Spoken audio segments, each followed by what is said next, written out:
So we are going to read about SHEERAH, an amazing. So how many of you know her? We don't know. So there are lots of Bible passages. Sometimes it becomes boring. Matthew chapter 1 may be boring. If you read First Chronicles and Numbers, there will be so many names, so many personalities, but we get bored. So one Bible scholar said it is like bones in the fish. Fish is very tasty, but there are some bones in it. We don't like to be disturbed by those bones. But that is how it is. So we have to know. There are some prominent personalities in those lists. Some are not prominent. So in First Chronicles, very few women are listed. So if you see that Abraham's wife, other wife, Keturah, and David's sisters, and concubines of David, then there is one name, Shera, the city building. So we read very less about that, but it is very special. So Chronicles have some special personalities. One is Jabez. All of us know about that. First Chronicles chapter 4, 9 to 10. So the prayer of Jabez is very popular, and so they have written hundreds of books on this, and maybe thousands of sermons are preached. But however, there is another woman named Shera. Shera, who is generally ignored or not well known. So we are going to see about her. So what do we learn from her? First Chronicles 7, 20 to 22 says, Ephraim had sons and grandsons. So that is Joseph's son, grandsons. So they belong to Joseph. And however, they were all killed by men of God who raided for livestock. So it is interesting. So the people of God came to raid, to loot people. So they did not come to kill people. But in the process, what happened? All the sons and grandsons were killed. So they were probably killed before Ephraim's own eyes. So that must have been very, very torturous. It was having haunting memories. So it says he mourned for many, many days.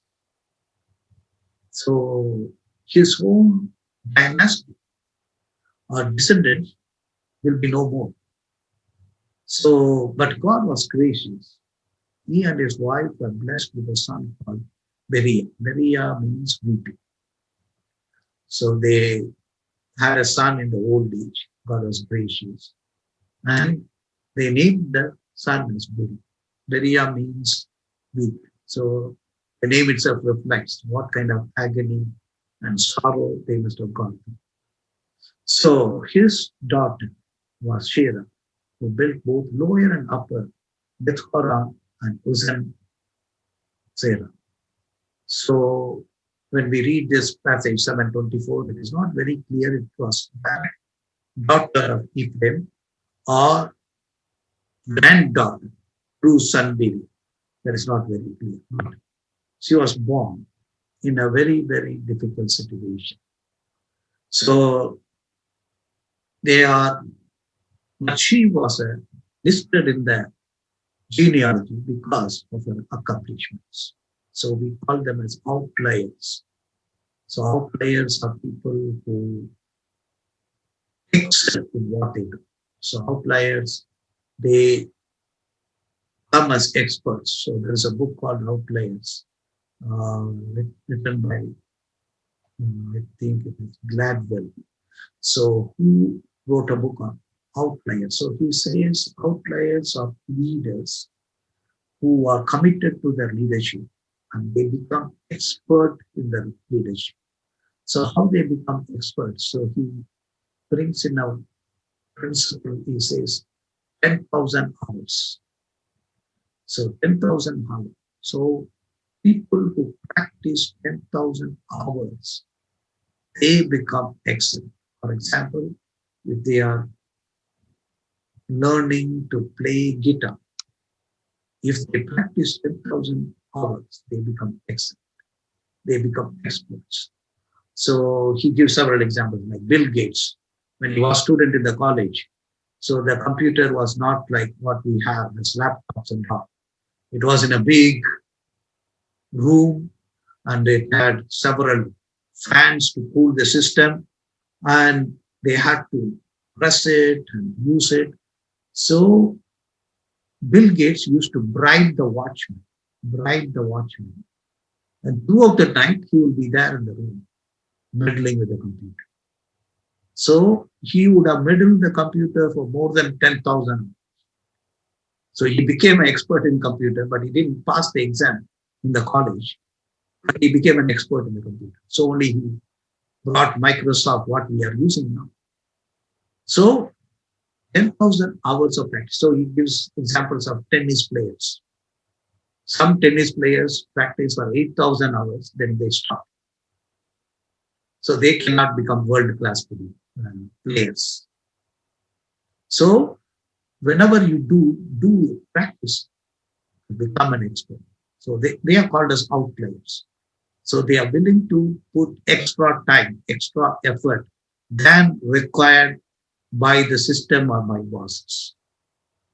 So when you do less than what is required, so you cannot be an outlier. So if the teacher says you study for 20 hours, if you study for 18 hours, we cannot become outliers. But instead of 20 hours, we study 24 hours or 26 hours, we become leaders. So that is what the valiant daughter, you can say, SHEERAH was. So SHEERAH went from slavery to victory. So SHEERAH would have heard about the tragedy that struck her family. So she did not want to live in perpetual slavery. They're at the mercy of enemy nations. So enemy nations were surrounding them. So whenever they wanted, they attacked. Whenever they wanted sheep or cattle or chicken, they will come and raid and take. So she was wondering how long we have to face this misery, sorrow, and death. So we cannot always be in this status of slavery. So we have to celebrate. If we have to celebrate, we should have victory. If you want to have victory, then we have to work for it. So she wanted to build fortified towns. So cities that will be strong enough with a big, huge wall of defense so that nobody can come and raid them. So that was her understanding.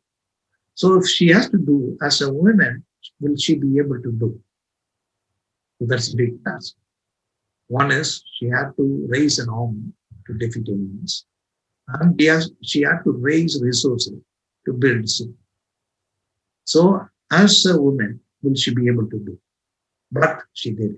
She must have shared her vision to others and inspired many to think like her. Leadership is giving vision to people.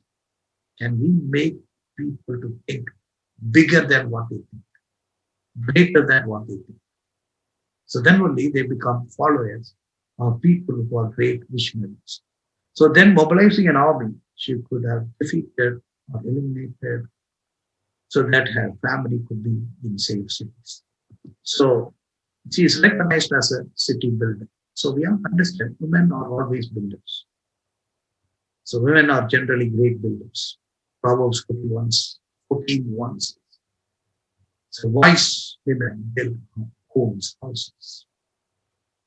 So they build houses, they build nations, they build culture, they build communities, they build churches. So they are great builders. Shera was one of those leaders. He says she built lower and upper Bethkora and Vicency. So she built 3 cities. So 3 cities were built by her. It is not one city. So it is interesting. She built 3 cities. So the upper and lower, they say in the mountain that it will be little higher and little lower. So she made it as Listen Shera, that means listen to Shera. So why she named the city as Listen to Shera? So this is an interesting name because Bible scholars and even Jewish writers write. Probably there were many naysayers who discouraged her. They must have said, you are a woman. How can you build the city? You are a woman. How can you be victorious? So they wanted to kill her dream, but she did not allow it.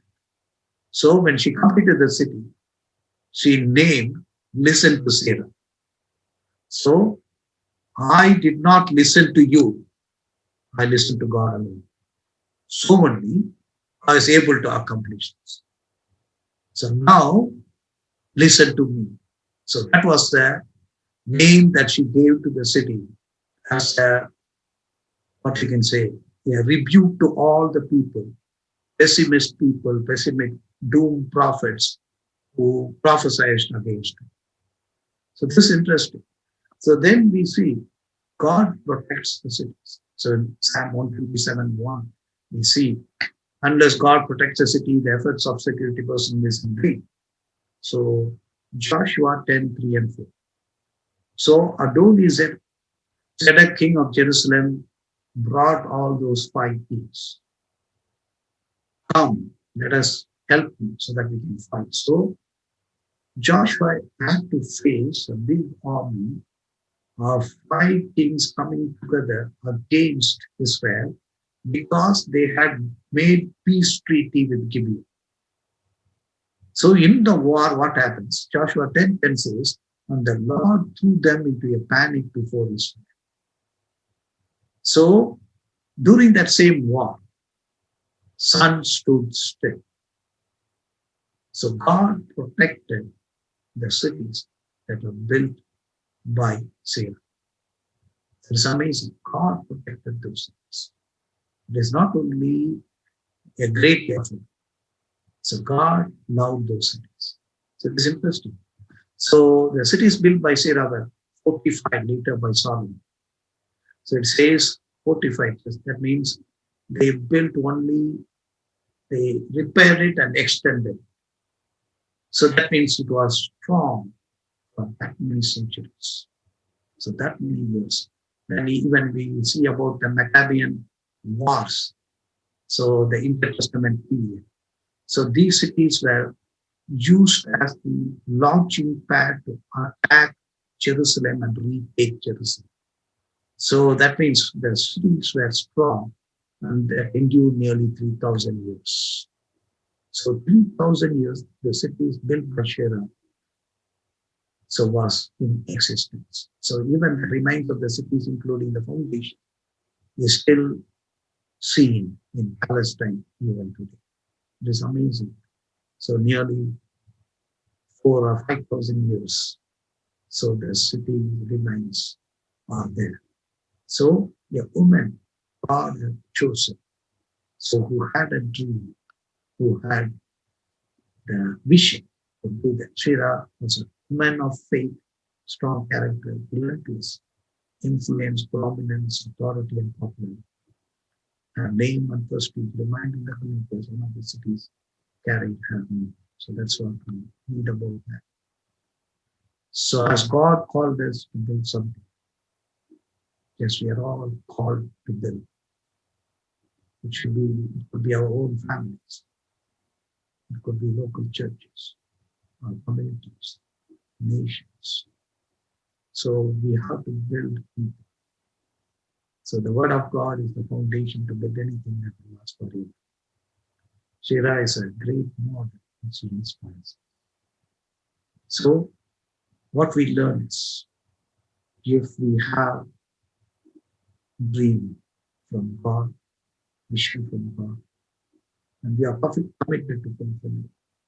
And if we are willing to pay the price, so not listening to people who are discouraged, but continue to move on forward, so God will honor us.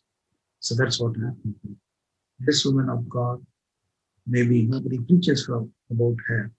Maybe we have not seen any books on her.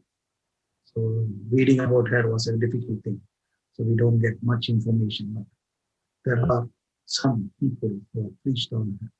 So this is a great story, a great biography, a character study of a woman of God. So with this, we will close today. If you have any questions, we will pick it up. Otherwise, we can pray and close. Any questions or anything you want to ask? Anand, you told about this lady, Shera, and is there any historical evidence for the city what she has built? Yeah, there is historical. So only I showed the picture. Even now, there are remains are there in the Palestine. That references before, reference I could not write it. You skipped, you passed on very quickly. Like First Kings 9:17, I wrote, and the other reference, will you please? Yeah, we will be sending the PowerPoint by. Yes, Anand. Yes, Anand. Thank you. You can have a look at it. It is in Joshua.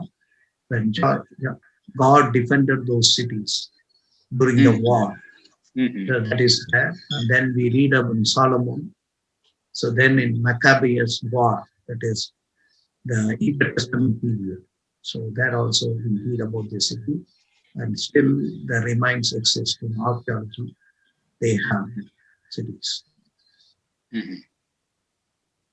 Okay, any other question? So what we read in Timothy, or what we saw in the 4 aspects like solitude, suffering, sacrifice, and steadfastness.